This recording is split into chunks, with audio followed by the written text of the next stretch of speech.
Hello, Wheel Masters, and welcome back to Mastering the Wheel. So today we're going to be continuing with the Coldest 18 challenge, and we're putting this up against the Hottest 18, which I'm using in my bankroll building series, and doing extremely well so far. The Hottest 18 progression has 32 wins and 0 losses, so it's doing well. And already the Coldest 18 is behind by 1 loss so far. So this is going to be day number 4, and so far we have 1 win and 2 losses with this progression. Now, doing this whole, I guess you can call it a roulette experiment, I'm betting on the Coldest 18, basically the 18 worst possible numbers, if you can call them that, the numbers that haven't appeared or don't want to appear for whatever reason. I want to answer a fundamental question, and that is, does it really matter where you place your bets, right? Hottest, coldest, I would say random, but we're going between the two extremes with this experiment, hottest or coldest. So that's the question we're trying to answer here, and now we're on day 4, and we'll see if we can get another win or if it's going to be another loss. So we're going to get right into the video, and before we do, if you guys don't mind hitting that subscribe button and the like button, it does help out the channel a great deal, and I do very much appreciate it, so thank you so much for that. Now let's get into the video. So if you're new to the channel, I'm going to be using a program that I developed called BetMaster. And what BetMaster allows me to do is, well, it's going to be placing bets automatically for me, for one. And second, the progression that we're using, the system that we're using, is we're betting on the 18 numbers, individual numbers. And it's really hard for us as humans to be able to place 18 bets down in the amount of time these casino clocks give us. So the program helps me out with that. It's going to be placing the bets for me. And another thing that we're going to be doing, using the program for today, is you see, I would never personally bet on the 18 coldest numbers. I already know the answer to this question, and that is you're more likely to lose. So I wouldn't risk real money doing this. So, and when you want to test new ideas, that's a really cool feature that BetMaster has, because it has a mode in it that I guess you can call it simulation mode or play money mode. And what we're going to be doing today is turning this live roulette wheel into a simulator, right? It's a feature that this roulette tool can do that no other roulette tool on the internet has. Most of the time, if we want to test our new ideas or new strategies, we have to go to an RNG. And I don't know about you, but I hate going to RNGs. I find I don't get the same results as I do at the live wheel. In fact, even the free RNGs, I find the results are a little bit more optimistic than they should be at times, or weird things just happen, right? So I don't trust RNGs to give me the results that I'm hoping. Well, I shouldn't say hoping for, but the results that I expect, I guess you could say. So I always say you should compare apples to apples, and if you're planning on spending real money on a system, you should at least be testing it at the place you plan to spend real money at. And so that's one huge advantage to using this program, BetMaster. So that's what we're going to be doing today. We're turning this live wheel into a simulator, and we're going to be betting on the coldest 18 numbers. So let me get everything set up, and I'll show you how this works. So the first thing we're going to need to do is get some data put into this. So because we are betting on the coldest numbers, we want to know what's not been active. So I need to grab some history. So the first thing I'm going to have to do is start up BetMaster's data collection. And now I'm going to bring in some casino history. And we're going to get the last 88 numbers. I'm just going to wait for a good moment here to take that screenshot.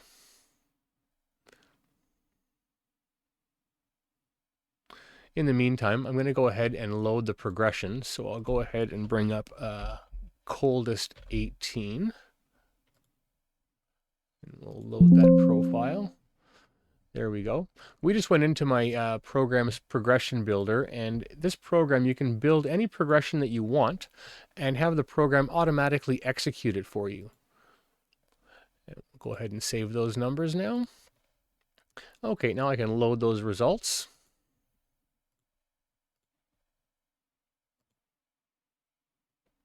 We're looking for 88 numbers, and we got 88, so I'm going to import them all.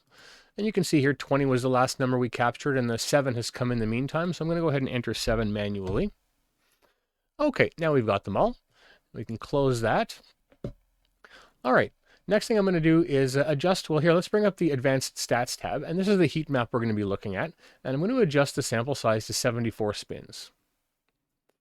And next I'm going to open my text stats, just bring this out of the way off to the side, and open this up to, actually I'll move that Yeah, that's good right there. Open that up to 18 numbers. Oh, I guess I have to move it up a bit more. There we go. Okay. And then I'm going to filter this to cold. And now you can see these are the numbers that have not been hit at all in the last 74 spins. And I'm going to just move all of this information off to the side so you can see all of the data. And I collect this kind of information on all of the wheel sectors, streets, double streets, splits, corners. So right now we're looking at the individual numbers. And okay, next I'm going to go ahead and start up a session. So let's call this, let's see, start new. We're going to call this Coldest 18 day. We are on day 4. And now we're going to be playing with my simulator, and my simulation table only has dollar units. Normally when I'm playing Hottest 18, I'm using 10-cent units. So I have to 10x everything. So I'm normally starting with a $230 bankroll for Hottest 18. So I'll be using a $2,300 bankroll for the Coldest 18. So 2,300. And we're going to be looking to make 10% of that, or $250. We're just going to round it to 250. And so let's see, I'm just going to make sure that the settings are right. Yeah, it's set to that. Okay, perfect. And now I'm going to go ahead and open up my simulator, my simulation table, and I'm just going to put this in the correct position. And that should do it. And we're all set. I'm going to reset that, and let me think here. I think I've got it all taken care of. Oh, one more thing I have to do. That's right, of course, custom clicks. This is so that my session can stay active, because we aren't going to be active at the casino table since we are playing in simulation mode. So we have to keep the page active so it doesn't go into an inactivity pause. So I'm going to start that, close, and now we are all set. Okay, and now I'm going to just do a manual refresh, just give us a fresh clock. And we'll go over to here and start up the progression. And here we are, guys. So as soon as that next spin result is detected, it's going to start placing bets. And again, this is in simulation mode. So we've got my simulation table overlaid on top of the casino table, and we're not actually going to be risking real money, but we'll be placing bets and keeping track of the data as if we were.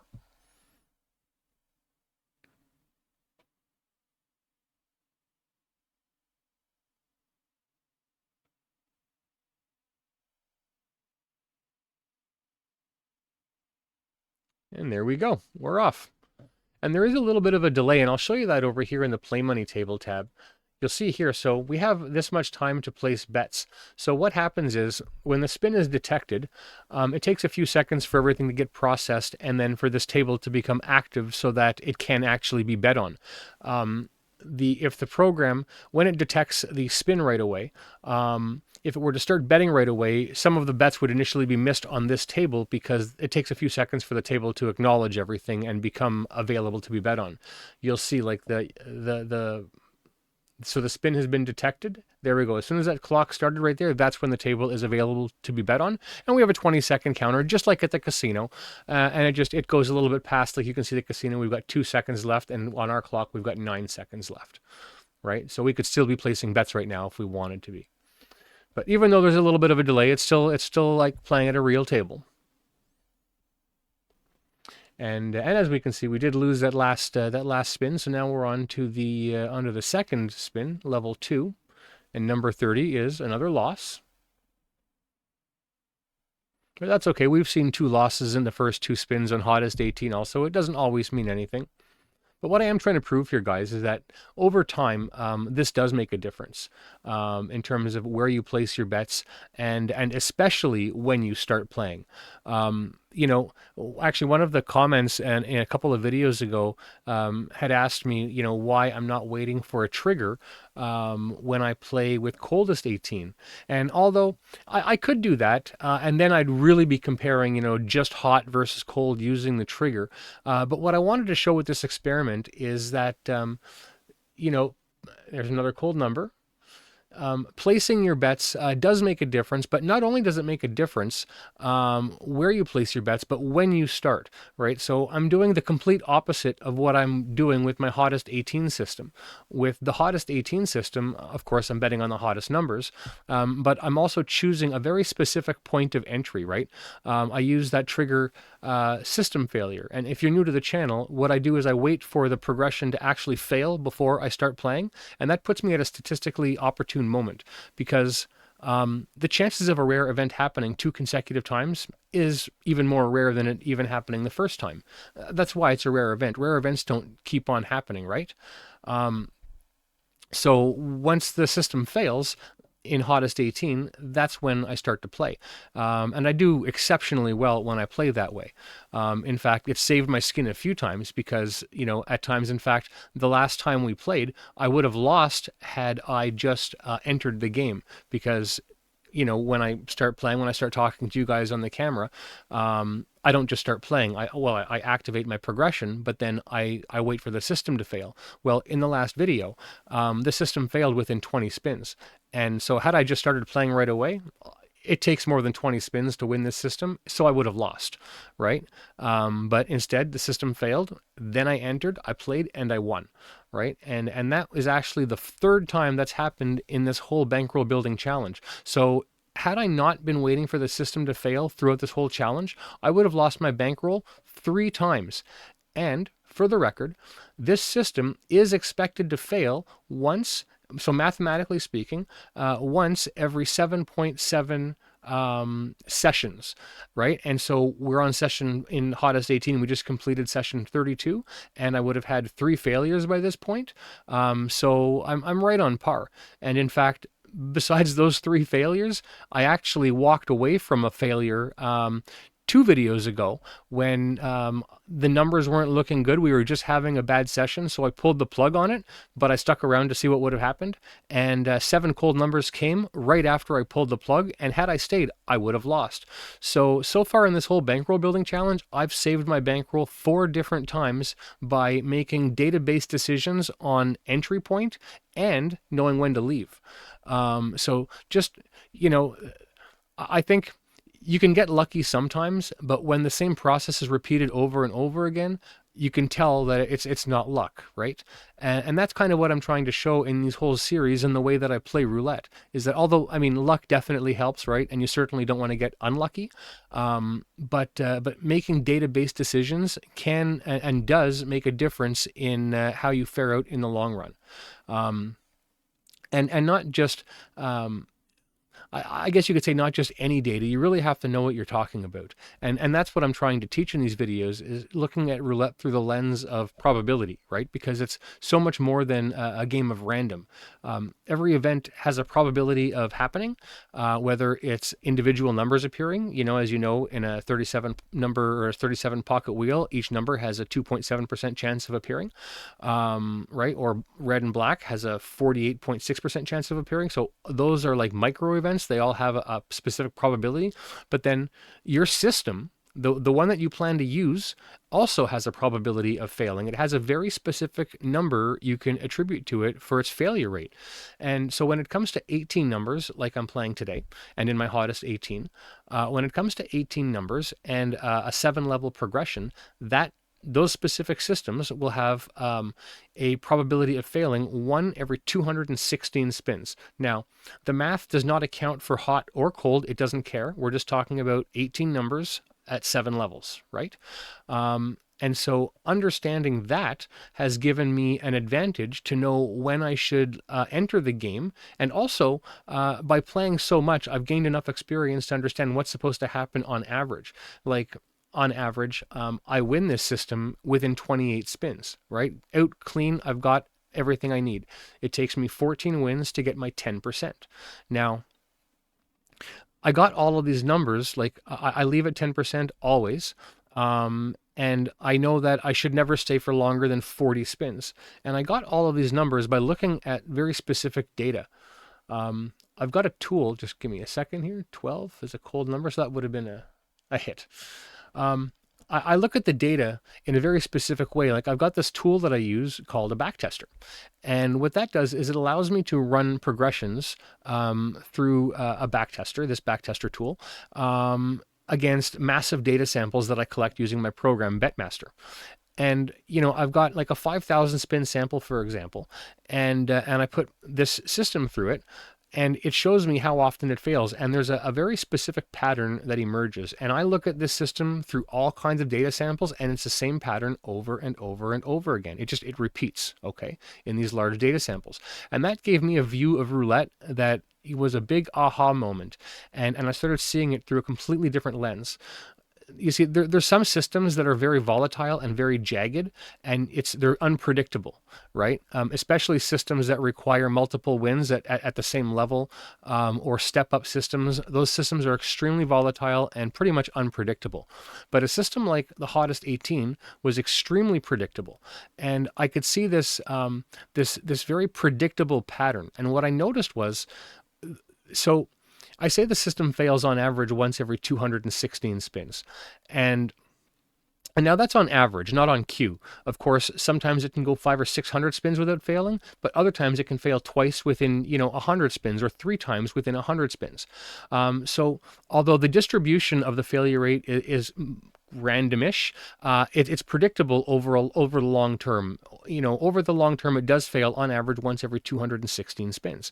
And what I found was, when the system failed in close succession, because that does happen, like a failure will just happen, and I guess you could say, well, now it's not expected for another 216 spins according to the math. Like I said, it's not on cue, it's on average. But so after it just fails, it usually doesn't fail again for at least another 40 spins on average. Sometimes it did, and when it did, there's even an average for that. It failed closer than 40 spins on average once every 1,500 spins. Okay.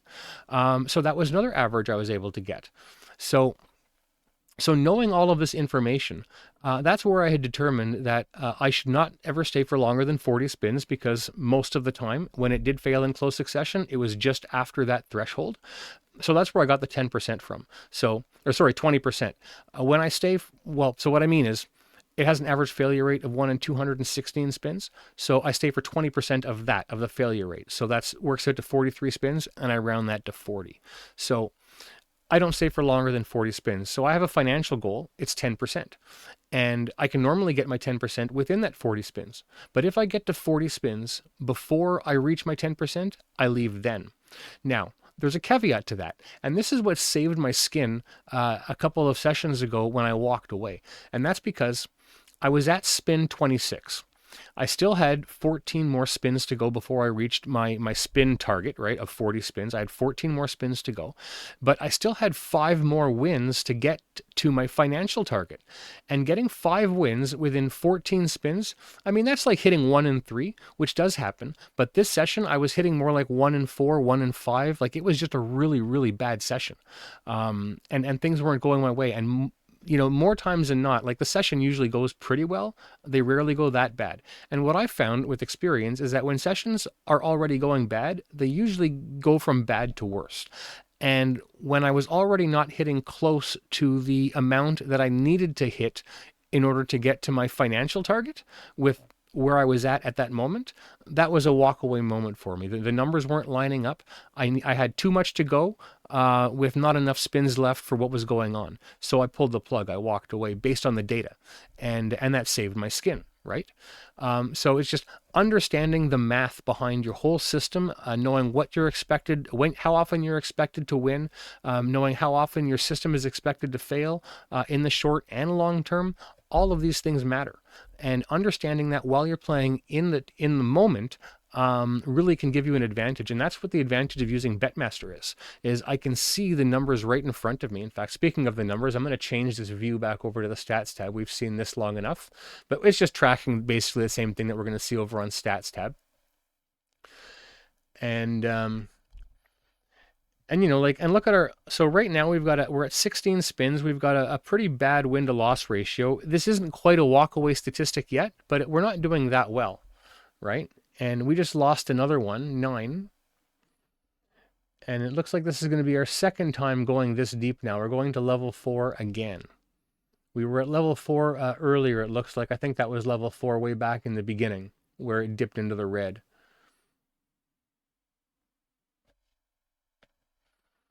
But yeah.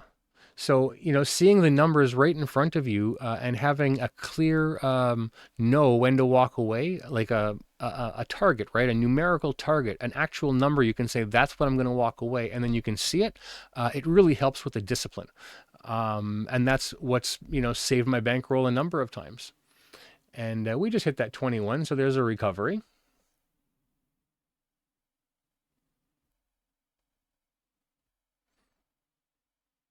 So yeah, looking at the data, tracking the data, understanding the risk of your system can absolutely give you an advantage. And I would never play roulette for real money any other way than use that system failure trigger.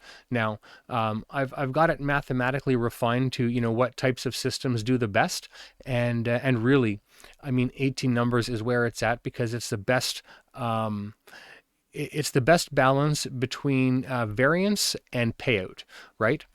If you're using a system that has less than 18 numbers, you're subject to more variance because there's a less chance of you hitting one of your numbers. And if you bet on a system that has more than 18 numbers, it costs you in terms of like money, big time. Like it's more expensive than you might think. Like for example, if you're going to use a 24 number system, it might feel safer because you're winning more often, but that safety comes at a huge cost. When you think about it this way, through the lens of mathematics, you're covering 33% more of the wheel for 50% of your stake, right? It costs you quite a bit to get that extra coverage. So that's where the detriment comes in betting in higher number systems. But that said, if you do feel safer, playing a higher number system, fine. I would still say, like, if you're betting on a 24 number system, the equivalent protection on a 24 number system to an 18 number system, like, so I play 18 numbers with 7 levels, the equivalent protection would be 24 numbers with 5 levels, right? And a triple martingale on each loss. That would be equivalent protection. And then if you wanted to do that, then fine. But wait for the system to fail before you start playing, right? That's what I would advocate for. Wait for the system to fail before you start playing. Any system, and understand its failure rate, right? And then it's because that will allow you to know how many spins you should stay for, right? 20% of whatever its average failure rate is, you stay for that. And actually, my website at www.betmaster-data.com has a calculator. It's a free tool. Anybody can use it. All you have to do is sign up for a free account and then go into your dashboard, and you'll have access to that tool. If you scroll all the way to the bottom of your dashboard, there are 2 tools that you have available there. One is the risk calculator, and simply put in the amount of numbers you plan to bet on, how many levels your progression has, and it will tell you how many spins you should stay for, right? So a very simple tool to use, and it will give you the risk profile of your system, essentially. 23. Did we win that? No, we did not. And then the other free tool is basically, it's a progression builder. It's it's a table that you can place your bets on, and basically build your levels, and it'll tell you what the payout is at every level. It's a pretty cool tool. I've made some videos in the past. I'll be making another one again sometime soon on how it's used. But yeah, some of my other videos, just a few videos back, have me showing examples of how that progression builder is used. So do check it out. And if you guys even wanted to take it one step further and become a Betmaster member, you can get this program as well. It's available on the website. Again, that's at www.betmaster-data.com. I will leave the links in the description below, so you guys can go check it out. There's an FAQ there that should answer all of your questions. But if you've got any other questions that aren't answered on the website, by all means, drop them in the comments below, or better yet, come join the Discord. I leave that description that link in the description below as well. So you're welcome to join the community. Everybody's welcome. It's a very fast growing community. And speaking of fast growing, I do have to give a shout out to all of the new members this week. We had quite an amazing week this week here with BetMaster, and we've got lots of new members. So welcome everybody if you're watching this, and thank you very much for joining and for your support. You know, and you know, a lot of you who've already joined, I haven't seen you on Discord yet, so dude, join the Discord, and you know, that's your lifeline. You know, you get full access to me if you have any questions about the program, if you know, with setting it up or anything, you know, contact me on Discord. I'm there and available. So again, welcome everybody. And yeah, so if you guys want to join this fast growing community, then come on in. You know, you can check out the Discord too, and see what everybody else there is saying about BetMaster. There's, you know, tons of success stories. You know, we're all making money, and it's a great community. So, and 5 was a miss. Yeah, I can see it's a red number, so we lose on the red numbers today. I always almost get that confused because I'm so used to winning on the red numbers. But oh, maybe hitting that 5 made it red, and so it was a miss. But it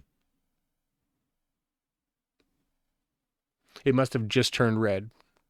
Let's see, where is it on the list? Oh, well, now it's not on the list because it's a red number, so it might have just got pushed off the list because it just became hot. So 17. Yeah, that looks like a miss.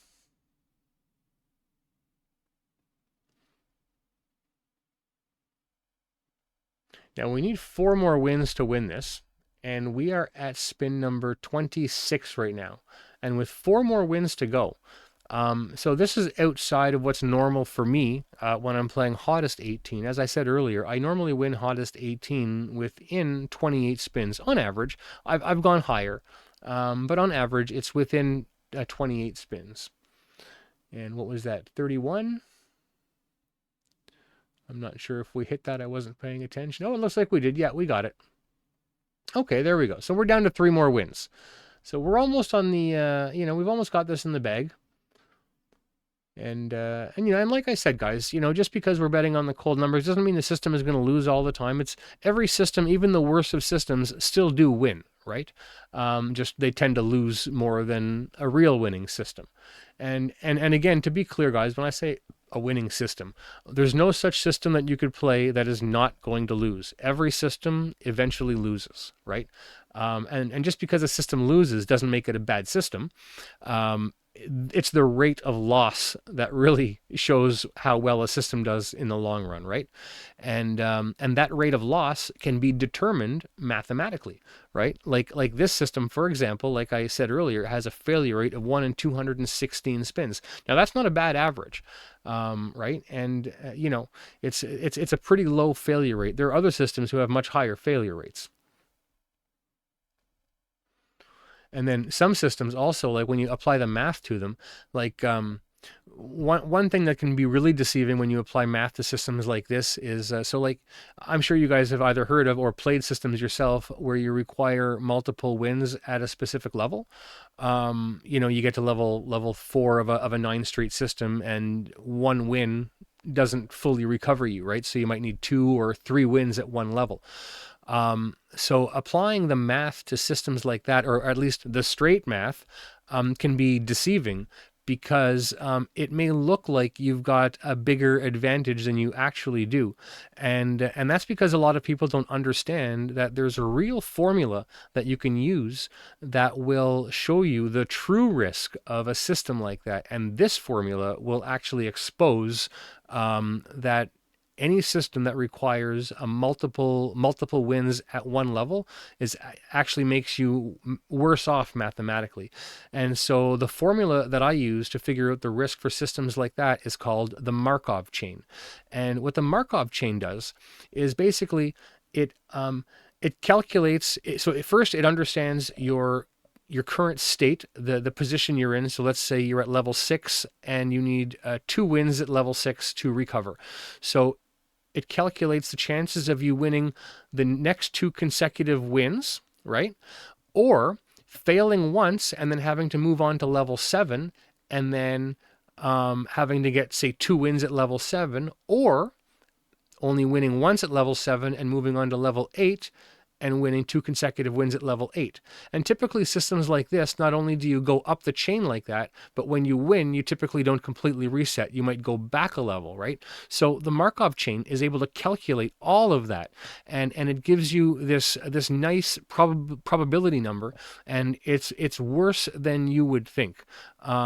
So it's I would have to start showing you guys numbers on the screen to completely explain, I guess, to show it to you. But you guys can look it up. I mean, it's you can find it, you can Google it, the Markov chain, or if you guys have access to AI, I'm sure AI would give you a pretty good example or explanation of what the Markov chain is. So so check it out, because if you're using a system that needs multiple wins at a level, you know, it's not to your advantage at all. It's actually mathematically against you. So check it out. You know, it might show you some insight as to why these types of systems aren't really good to play. The best systems to play, and the math proves it, is, you know, those one-hit recoveries. You really want to recover in one shot. You don't want to spend too much time at any level, because it decreases your chances of winning. Because you need multiple hits, right? Like you might think, so, you know, you're I think that's it, guys. 14 wins. Yeah, we just got it. Okay. Well, there we go. I guess I'll continue explaining that in another video, but you know, I do explain this a lot in other videos. So if you're new to the channel and you haven't been watching and you haven't seen all of my videos yet, go back and check them out, because there's nuggets of information all over the place. I take a very mathematical approach to this game, and every decision I make is based on math and the data that I see and the data that I've collected. So check it out, and you know, use this to your advantage. And also, I'm going to leave some links in the description below to the Roulette Lab. It's a place on my website where I wrote some articles on my whole philosophy and approach to roulette, which is what gives me the advantage that I get, and my results, I think, speak for themselves. So so do check it out, guys. And now, on that note, as you can see, we have won, so the session is over. We've got our 3rd win, so we're up 3 wins, 1 loss on betting on the Coldest 18. Now, I hope you guys enjoyed the video, and again, if you did, please don't forget to like and subscribe, and I will see you in the next one. So take care, and bye for now.